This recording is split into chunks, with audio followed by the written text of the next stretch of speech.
आज हम लोग फिर से क्लास 10 का फिजिक्स का महत्वपूर्ण कुछ टॉपिक लेकर आए हैं, जो पीछे वाले वीडियो में कुछ बता दिया गया है और कुछ आगे हम लोग लेकर आए हैं। चलिए आगे वाले कुछ टॉपिक देखते हैं जो बहुत ही महत्वपूर्ण है। इसका पहला टॉपिक है प्रकाश अयांत्रिक विद्युतीय चुंबकीय विकिरण है। जो प्रकाश होता है अयांत्रिक विद्युत चुंबकीय विकिरण है। अगला टॉपिक है कि प्रकाश का तरंगदैर्घ्य समान अवरोधों की तुलना में बहुत कम होने के कारण प्रकाश तरंग का गमन किसी माध्यम में एक सरल रेखा में माना जाता है। जो प्रकाश का तरंगदैर्घ्य है सामान्य अवरोध की तुलना में बहुत ही कम इधर उधर भटकता है, इसीलिए इसको मान लिया जाता है कि ये सरल रेखा में गमन करती है। अगला टॉपिक है प्रकाश का परावर्तन का नियम समतल दर्पण के साथ साथ गोलीय दर्पण के लिए भी सत्य है। जो प्रकाश का परावर्तन का नियम है वो समतल दर्पण के साथ साथ गोलीय दर्पण के लिए भी सत्य है। अगला टॉपिक है समतल दर्पण एवं उत्तल दर्पण में सदैव आभासी एवं सीधा प्रतिबिंब बनता है। जो समतल दर्पण होता है एवं उत्तल दर्पण उसमें सदैव आभासी एवं सीधा प्रतिबिंब बनता है। आभासी एवं सीधा, आभासी जिसे काल्पनिक भी बोलते हैं। अगला टॉपिक है अवतल दर्पण के उपयोग चेहरा देखने में और सोलर कुकर में किया जाता है। जो अवतल दर्पण है उसका उपयोग हम लोग अपने चेहरे को देखने में और सोलर कुकर में किया जाता है। अगला टॉपिक है उत्तल दर्पण का उपयोग गाड़ियों के साइड मिरर के रूप में किया जाता है। जो उत्तल दर्पण है, जो भी वाहन है उनके साइड मिरर के रूप में उत्तल दर्पण का प्रयोग किया जाता है। अगला टॉपिक है कि अवतल दर्पण का उपयोग सोलर कुकर में सर्च लाइट, मोटर कार की हेडलाइट, टॉर्च, रोगियों की नाक कान आदि की चिकित्सीय जांच हेतु एवं हजामती के रूप में किया जाता है। जो अवतल दर्पण होता है जिसमें हम अपना चेहरा देखते हैं, इसका ही उपयोग solar cooker, torch light, motor car की हेडलाइट इत्यादि रोगियों के कान नाक आँख की बीमारी को पता लगाने में इसी दर्पण का उपयोग किया जाता है, अवतल दर्पण का। अगला टॉपिक है गोलीय दर्पण के लिए नई कार्तीय चिह्न परिपाटी का पालन किया जाता है। जो गोलीय दर्पण है उसके लिए नई कार्तीय चिह्न परिपाटी है, जिसके अनुसार दर्पण ध्रुव P को मूल बिंदु मानते हुए, देखिए ये नीचे है जो इसमें लिखा है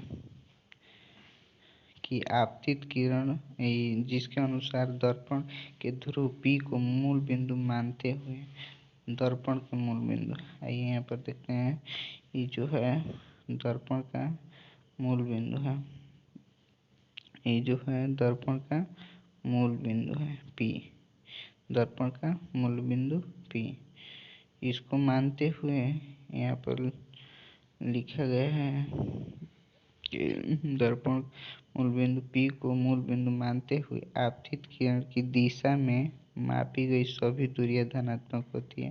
तो आपतित किरण मूल बिंदु P, आपतित किरण की दिशा में मापी गई सभी दूरियां धनात्मक होती है। मतलब आप लोग यहाँ पर देख सकते हैं कि जो मूल बिंदु P है, यहाँ से प्रकाश के अपवर्तित यहाँ से होगा तो इधर जो है इधर की दूरी धनात्मक होगी, इधर की दूरी धनात्मक होगी। आगे इसमें बताया जा रहा है कि आपतित किरण प्रकाश की दिशा में मापी गई सभी दूरियां धनात्मक हो गया। मूल बिंदु P से बाईं की ओर दूरी एवं ऊंचाई नीचे की ओर ऋणात्मक तथा दाईं ओर धनात्मक, दाईं ओर की दूरी एवं ऊंचाई ऊपर की ओर धनात्मक, ये जो दाईं ओर है ऊपर की ओर ये धनात्मक है और बाईं ओर नीचे की ओर ऋणात्मक है, आप लोग देख सकते हैं फिगर में। चलिए आगे बढ़ते हैं। अगला टॉपिक है अपवर्तन, जो अपवर्तन है, अपवर्तन के बारे में बताया जा रहा है। अपवर्तन प्रकाश की एक प्रदर्शन माध्यम से दूसरे में प्रवेश करने पर प्रकाश की चाल में परिवर्तन के कारण होता है। जो अपवर्तन होता है वो प्रकाश जब एक माध्यम से दूसरे माध्यम में प्रवेश करता है उसी के कारण अपवर्तन होता है। अगला टॉपिक है कि अपवर्तन के नियम। अपवर्तन के नियम दो होते हैं। इसका पहला नियम है आपतित किरण, अपवर्तित किरण और आपतन बिंदु पर खींचे गए अभिलंब सभी एक ही समतल में होते हैं। इसका फिगर हम बनाते हैं। इसका कहने का मतलब है आपतित किरण, आपतित किरण, आपतित किरण। मान लीजिए कि ये हमारा दर्पण हो गया, इस पर ये आपतित किरण, इस पर ये इस पर ये इस पर मान लीजिए कि ये हमारा दर्पण हो गया, ये इस पर ये हमारा आपतित किरण हुआ। आपतित किरण से टकराकर जो किरण आई ये परावर्तित हो गई, अपने माध्यम में परावर्तित हो गए, तो ये इसी में एक अभिलंब हो गया।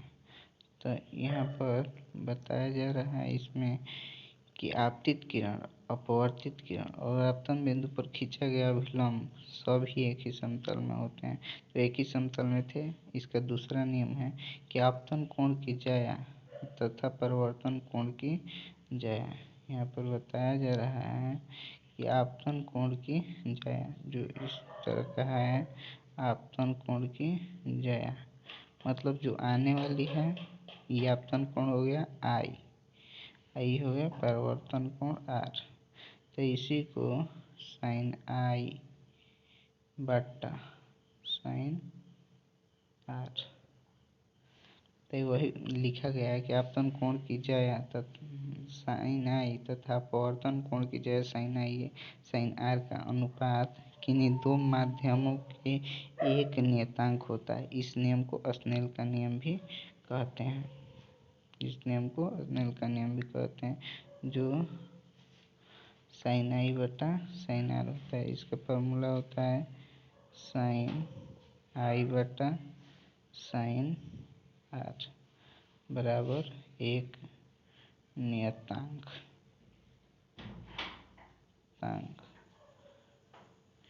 इसी के साथ ये वीडियो समाप्त हुआ। ऐसे ही वीडियो को देखने के लिए हमारे चैनल को सब्सक्राइब करें और वीडियो को लाइक करें। धन्यवाद।